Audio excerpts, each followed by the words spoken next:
Well, there's an old street saying, and I'm big on street sayings. Sometimes people get in arguments, conversation, and somebody will say, "That sounds like some more of your business." Well, today that's what we're going to talk about: the business of Fairmont. I grew up here in Fairmont. I've lived here 72 years. I worked in many of the stores, the buildings that are still standing in downtown Fairmont when I was growing up. I worked in Bill Mitchell's grocery store, which is now a nail salon. The building beside it was there. It's not there now. It's a park, Memory Lane. I worked in what is now our Heritage Center when it was Big Pope's. I've eaten peanuts and popcorn, things out of what is Little Pope's, which is across the street down. We've always had good businesses in Fairmont. And the reason for that was from my younger years until the federal government lost their mind and decided that tobacco was wrong and needed to go away, and then passed NAFTA, which was that stupidest textile law in the history of the world. We always had good business and a lot of economic activity. I carried groceries out of Bill Mitchell's grocery store when I was 17 years old. And on Saturdays during the tobacco season, Jerome, when you walked outside, there was no plastic bags. It was all paper bags. When you walked out with a bag in each arm like this to go down to Miss Lucy's trunk in her car, you had to walk out around the left-hand side of parked cars next to the cars that were driving by because there was no room on the sidewalks during the tobacco season. Uh, when the textile mills in Fairmont let off during the summer for a 2 week vacation, it was huge. They had hundreds of people that worked there. Fairmont has always had good economic activity, and then tobacco left us, not all at one time, not blink your eye and it's gone. Yeah. And then textiles left us for NAFTA, and not only our town, but Robeson County, we all suffered. Yes, sir. And it's sad because everybody in this town and surrounding areas either worked for, worked in, had a job, worked with a job, owned a business where people bought things. Levinson's department store, Forrester's menswear, uh, C.A. Floyd and Son furniture. All of these stores were thriving businesses.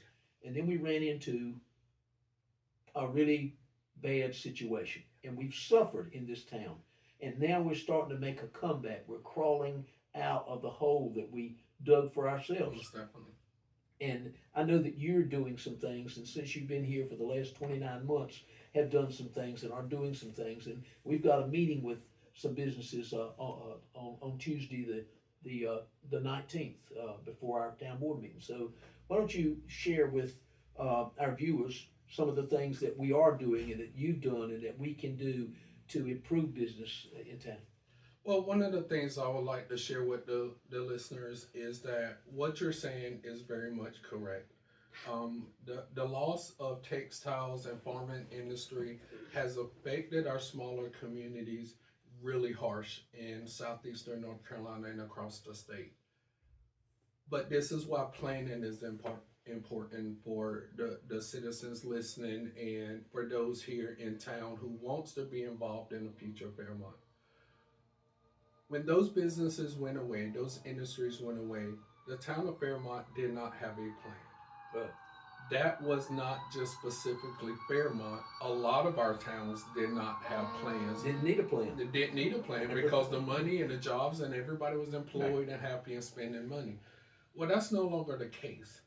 So going forward, we have to figure out what works for us in this environment, for our citizens, for our property owners.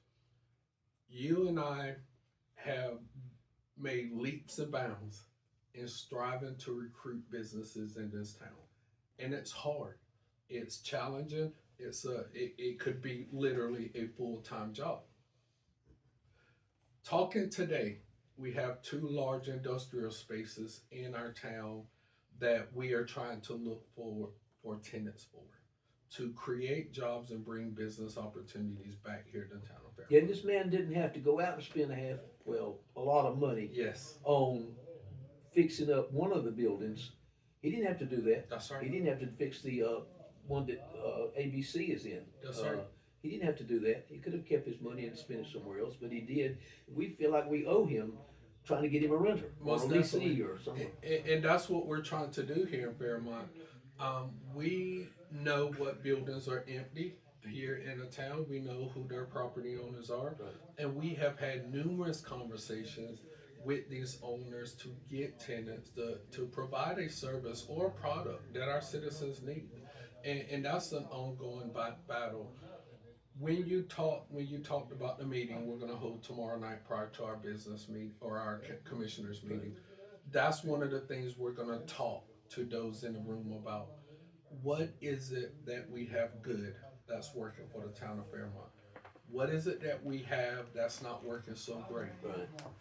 What businesses would you like to see come to Fairmont to provide a better product or service? That's how we're trying to help our citizens to keep them from spending money somewhere else. Any money spent outside of the town of Fairmont does not benefit the town of Fairmont. We want those businesses here. We want those products and services here. We want that sales tax from that product, those services and products sold here in the town of Fairmont to make things better because that's how we fund local government. So that's the interest of tomorrow's meeting. That's our interest every day as we talk to business owners about getting these businesses open, put hours on your door, have a presence so our citizens can, for one, know what you're selling, what you're providing, and how that's working for the community. You won't find anyone more aggressive in recruiting businesses in a small town than Jerome and I. I That's can right. tell you that now. I can't tell you how many people I have spoken to, talked to. I've got a card on my desk right now to go back and call a man that I spoke to 2 weeks ago That's right. about filling in for an empty restaurant building that's vacant now. That he told me that his daughter had come and visited Fairmont and was excited about and wanting to do it.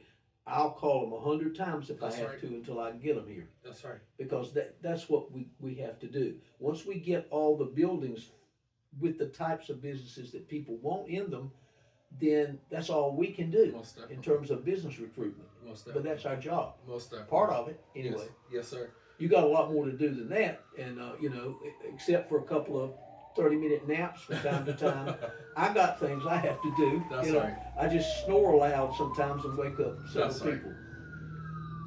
But if you want to open a business, let me end with this, and we'll end with this. Yes, sir. If you want to open a business in Fairmont, we're wide open. If we can find you a building and you're interested in putting your business in that building, I will make this pledge to you. Mr. Chestnut probably won't because he doesn't have the time. I will personally call, go, visit, Yes, sir. camp out on the owner's property or call them with me to try and get the best deal that we can for you. That's right. I've made that offer to every person since I've been mayor before and now that I would do that. And I've had to do it a couple of times, but not more than that. But I'd be willing to do that. If you want to be a business person in Fairmont, North Carolina, we want you. Most definitely. I'm going to do Uncle Sam. We want you. That's right. Thank you for listening. Yes, sir.